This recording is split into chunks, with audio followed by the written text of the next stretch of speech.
একের পর এক অনৈতিক কেলেঙ্কারি আর স্ক্যান্ডালের খবরে তোলপাড় পুরো দেশ। একটা ধাক্কা সামলে ওঠার আগেই সামনে আসছে আরেকটা মহাবিস্ফোরণ। তবে এবার ঘটনা কোনো সাধারণ রাজনৈতিক কর্মী কিংবা স্থানীয় নেতার নয়। এবার সরাসরি কেলেঙ্কারির কেন্দ্রবিন্দুতে বসে আছেন সরকারের একজন দাপুটে মন্ত্রী। জাতীয় রাজনীতি থেকে শুরু করে চায়ের কাপ, সব জায়গায় এখন একটাই আলোচনার বিষয়, পানি সম্পদ মন্ত্রণালয়ের প্রতিমন্ত্রী এবং পঞ্চগড় ২ আসনের সংসদ সদস্য ফরহাদ হোসেন আজাদের ভাইরাল ভিডিও স্ক্যান্ডাল। বিএনপি দলীয় সংসদ সদস্য এবং প্রতিমন্ত্রী জনাব ফরহাদ হোসেন আজাদ সাহেবের কিছু আপত্তিকর পিকচার ইতিমধ্যেই সোশ্যাল মিডিয়ায় প্রকাশ পেয়েছে।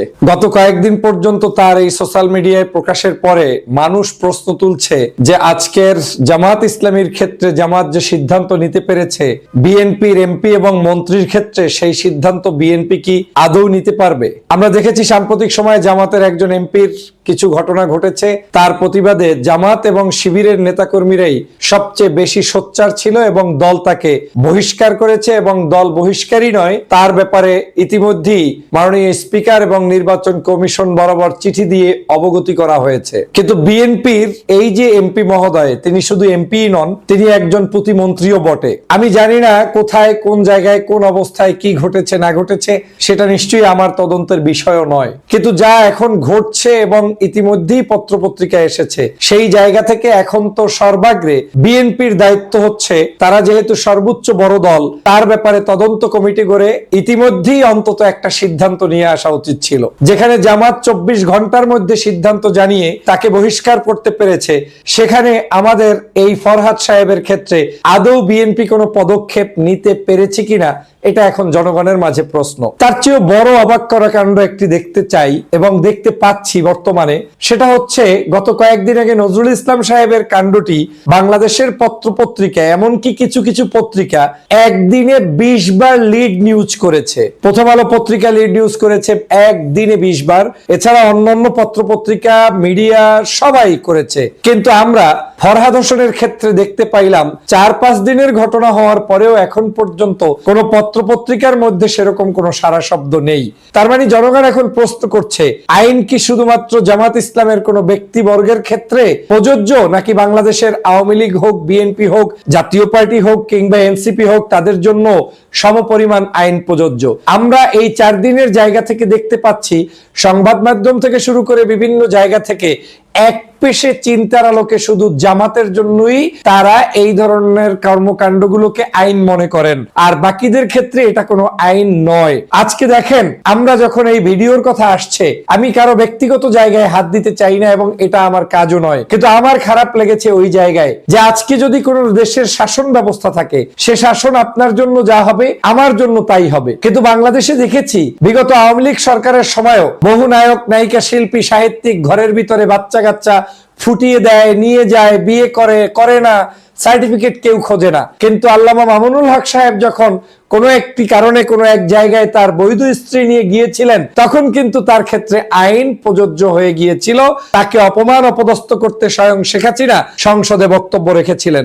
আজকের বাংলাদেশে ২৪ পরবর্তী নতুন বাংলাদেশে যদি এই একই অবস্থা হয় যে আইন শুধুমাত্র কিংবা আলোচনা সমালোচনা শুধুমাত্র আপনার এই জামাতকে নিয়ে কিংবা শিবিরকে নিয়ে, তাহলে আমি মনে করব এটা এক ধরনের দ্বিচারিতা এবং এই আচরণের মধ্য দিয়ে সমাজের কোনো পরিবর্তন হবে না। অবশ্যই অপরাধ জামাত ইসলামের কাছে যখন মনে হয়েছে যে এটা সত্য এবং এ ধরনের কর্মকাণ্ড করা উচিত নয়, তাই তাদের দায়িত্ববোধের জায়গা থেকে তারা সর্বোচ্চ ২৪ ঘন্টার মধ্যে তাকে বহিষ্কার করেছে, তার ব্যাপারে সবাইকে অবগতি করেছে।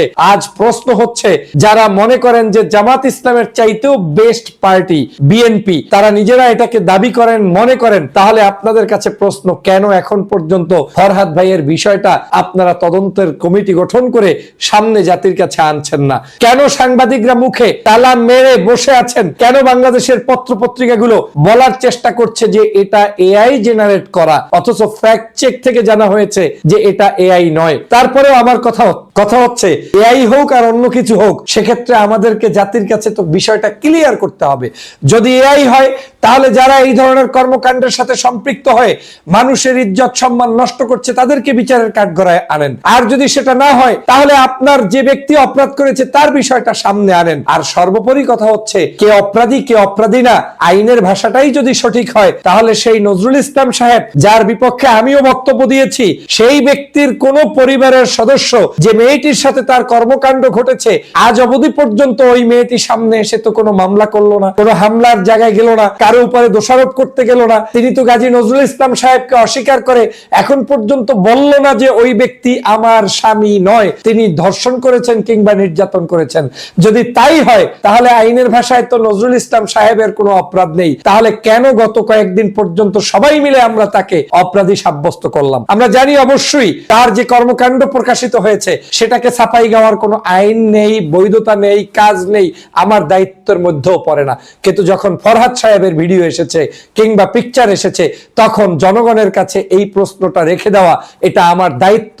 কারণ শুধু আইন একজন ব্যক্তির ক্ষেত্রে হবে, সমালোচনা শুধুমাত্র ওই ব্যক্তির ক্ষেত্রে হবে, আর আমার দলের লোক হলে, আমার মনপন্থী মানুষ হলে তার ক্ষেত্রে হবে না। এটা আসলে হতে পারে না। আমরা এর আগেও দেখেছিলাম যারা দেলোয়ার হোসেন সাঈদী সাহেবের চরিত্র হননের চেষ্টা করেছে, ওই মুরাদ কিন্তু একসময় নিজেই চরিত্র কর্মকাণ্ডে ধরা খেয়ে তারপরে সর্বশেষ মন্ত্রিত্ব গিয়েছিল। সেই এমপি মুরাদদের মতো চরিত্র যদি আজকের এই সরকারের মধ্যে অন্যান্য নেতাদের মধ্যেও থেকে থাকে, সেটা যদি থেকে থাকে, আবারও বলছি, আমি বলছি না আছে, যদি থেকে থাকে, তাহলে সেটার তদন্ত কি করবেন না? প্রিয় দেশবাসী, আমরা মনে করি যে কোনো অপরাধ সে যে ব্যক্তিই করুক না কেন, তার লেবাস, ছুরা, চেহারা, টুপি, দাড়ি কিংবা প্যান্ট, শার্ট, টাই, ব্লেজার দেখিয়ে আপনার কোনোভাবে বাজ বিচার করা উচিত নয়। অপরাধী সে মাদ্রাসার শিক্ষক হলেও অপরাধী, অপরাধী সে কলেজ ইউনিভার্সিটির প্রফেসর হলেও অপরাধী, অপরাধী সরকারি কর্মকর্তা কিংবা বিরোধী দলের নেতা সে হলেও অপরাধী। আর ভালো মানুষ সে একজন সাধারণ কোন রকম বেশভূষা ছাড়া এমনি নরমাল মানুষও একজন ভালো মানুষ। আর এই ভালো মানুষ যে কোনো দলেই থাকতে পারে, যে কোনো পথেই থাকতে পারে, খারাপ মানুষ যে কোনো জায়গায় থাকতে পারে। সে কারণে বলছি, আজকের জামায়াত ইসলামের কোনো কর্মকাণ্ড ঘটার আগেই যেভাবে মিডিয়ায় প্রকাশিত হয়, তার চেয়ে অন্য দল হাজার গুণ বেশি অপরাধ করার পরেও সেটা মিডিয়াতে আসে না। এটাই বাংলাদেশের রাজনীতি, এটাই বাংলাদেশের বর্তমান সময়ের সংস্কৃতি।